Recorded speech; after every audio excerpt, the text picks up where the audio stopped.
about being a member of the Information Society. That's a difficult question because I didn't know we were in the Information Society. Hi guys, Mark from Gunpla Network, and today I'm bringing you a different kind of video. This is my unboxing of the high-grade Universal Century from the series Gundam 0083 Stardust Memory RGM-79C or GM Type C, which is a mass-produced mobile suit. Now this is an upgraded version of the GM and then became the GM Kai as well, and I've done the Space Type before, which is also just a space version of this kit. This one was seen on Earth after the Albion landed at the Australia base, and that was decimated by the theft of Gundam Unit 2 in Gundam 0083 Stardust Memory, which is my favourite anime ever, or OVA series. But you'll notice there's another box beside this. What is this? The RGM-79C GM Type C Wagtail. Now, Zeta fans or Advance of Zeta fans will recognize this because this is the part kit that you buy to turn the basic GM Type C into the GM Wagtail. So it comes with weapon, shield, armor parts for the upgrades, thrusters, stuff like that. So what I'm going to do is today I'm going to unbox these. I'll then build and do the first look and review of the GM Type C in a kind of combined video. I'll just change the posing and talk as I go. And then you'll get a video showing the video 3 of this series will be a modified kind of video. I'll show you a part that's been done and then how I do the part with the additional runner that we've got now. And then the 4th video will be it painted and the final review of how it looks and how it goes with the this parts kit that you have next to it was a runner from Dengeki Hobby in 2011. May 2011 by the look of it. Came with a magazine you could buy. I can't remember the price. I paid 35 Australian dollars on eBay for that. Now it's about 50 or 60 dollars with the magazine parts, but I found the magazine images that I need to do the parts, like the instruction guide to add it to this kit. So no point in that, I can just look at that online. And I can't read Japanese, so the rest of the magazine is going to be useless to me anyway. But if you like that sort of stuff, or you can read Japanese, awesome, you buy that whole thing. Otherwise, I just bought the parts runner. The kit itself was actually less than the cost of the additional parts. This will retail for around, the original price was 1200 yen, but you'll find it for about, I found it for 20 to 22 Australian dollars most of the place. So let's have a look at this one first. Really cool, got the GM holding a bazooka on the front of the Hyper Bazooka. We then go down, this is going to be non-English kit guys because obviously it was produced years ago. Just a fight scene, we got the Gundam Unit 2 there, shield you can see. Front and back holding the bazooka. This is number 113 in the HG line. It's going to talk about some weapons and stuff. So we're just talking about the, it's got a bullpup machine gun.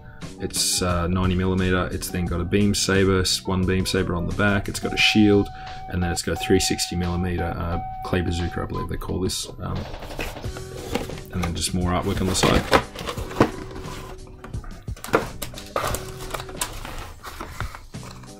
So there's your GM Type C, 18 meters tall, standard in Universal Century. Most mobile suits were 17.9 to about 18.5 meters tall. Just some more statistics. You know, Vulcan 60mm, 90mm machine gun. Yep, 360mm Hyper Bazooka and one beam saber. Pretty cool. Standard GM. It was just an upgraded version after the 1 Year War. They were actually introduced in the final days of the 1 Year War. I'm a Grunt fan, so I love it. It's just got some information there. You'll have to Google Translate with a picture or something to get that. Some posing with the bullpup machine gun, which comes with a lot of the GM ground types. There's your battle scene photo. Down here, as I did at the time, because this is part of a series, so you can get the DOM, you can get the GPO-2A. I have that one, and I modified that. You can get the Zaku 2 F2 powered GM, which I have on my shelf at the moment, and the GPO one, I've got the RG of that, not the HG, which I'll be building at some point in the near future, I hope. Then it's just going to go in here to tell you that you've got 1, 2, 3, 4, 5, 6 runners and a stack of polycaps that you're not going to use by the look of it. So I don't know how flexible this kit will be. It'll be fairly basic. It'll be a basic HG because it was only 113 in the line. So we're going to start up here. We're going to do the chest, then the backpack and thrusters, then the head. Then we're going to move on to the right arm. Then we're going to move to the left arm. Then we're going to assemble down there. Then we'll move up here and we'll start and build 2 feet because they're the same. And then we'll build some legs. We'll build the left leg. Then we'll build the right leg, and then we'll add it to the waist that we build down the bottom here and assemble that. And then we jam the unit together and stick the beam saber. It had 1 on the left hand side. Some GMs apparently came with 2, but the most I've seen only come with 1. Then you do the bullpup machine gun, then you do the bazooka, then we'll do the shield. Saying you get 1 holding hand, so you have to switch that out. Not uncommon. And on an action base, it looks like it needs the thin blade style adapter, which I have plenty of those adapters. Some posing, obviously it's painted because they don't come with red in the thrusters.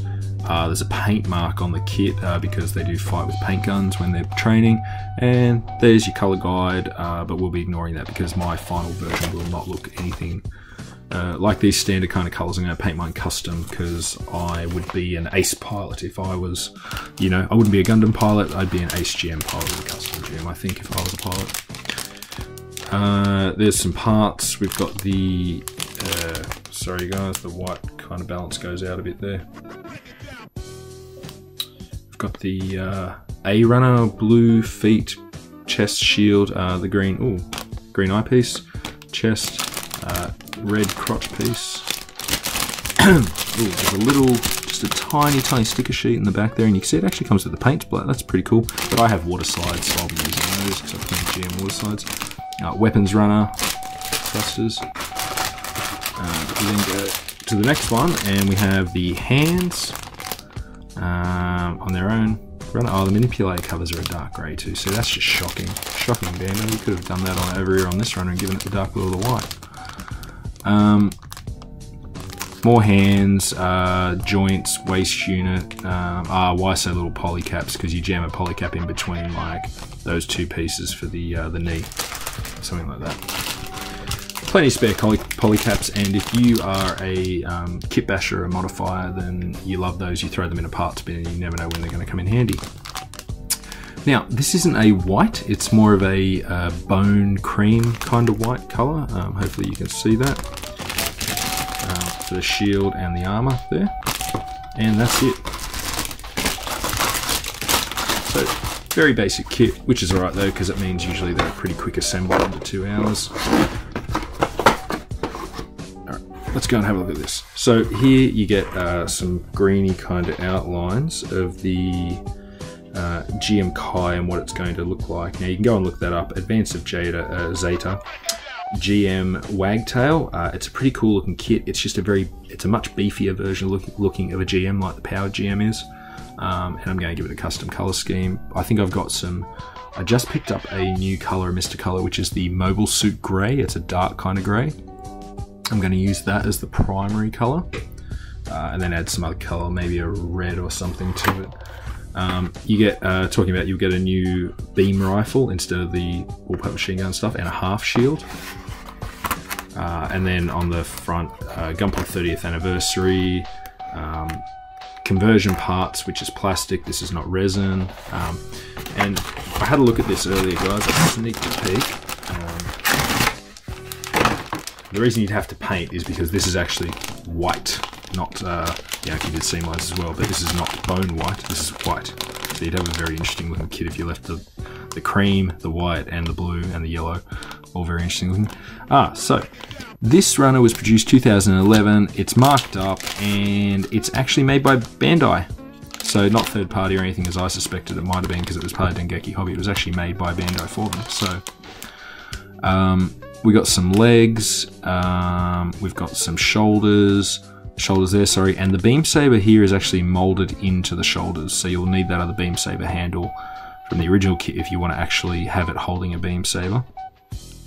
Head replacement parts, front and rear waistskirt, the head, the thrusters on the back, the half shield, beam rifle, and I can't say what for certain these are at the moment. I don't have the instruction guide in front of me. But essentially a lot of the major, like, it looks like the arms will remain the same. There might be just some additional components to add over the top of the arms, I believe, to beef them out. Some knee joints, some thrusters, which are bigger than the ones you get with the kit. So, I'm looking forward to this one. This video series will probably be, you know, done over, like I said, 4 parts. I'll break it down into, and it'll take a little bit of time because I've got other things to do in between my normal review work for you guys. So, 2010 it says here, manufactured the GM Type C, and then 2011 you get the bonus parts runner, so you can turn it into the Advance of Zeta kit, which we don't have many Advance of Zeta. Obviously we've seen the Master Grade Hazel released and the Advanced Hazel recently.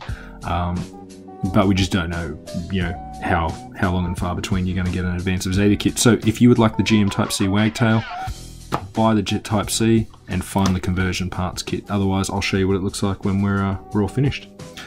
Alright guys, thank you very much for joining me for this short unboxing, and I'll get back to you with a first look and review soon, hopefully. Alright, catch you later.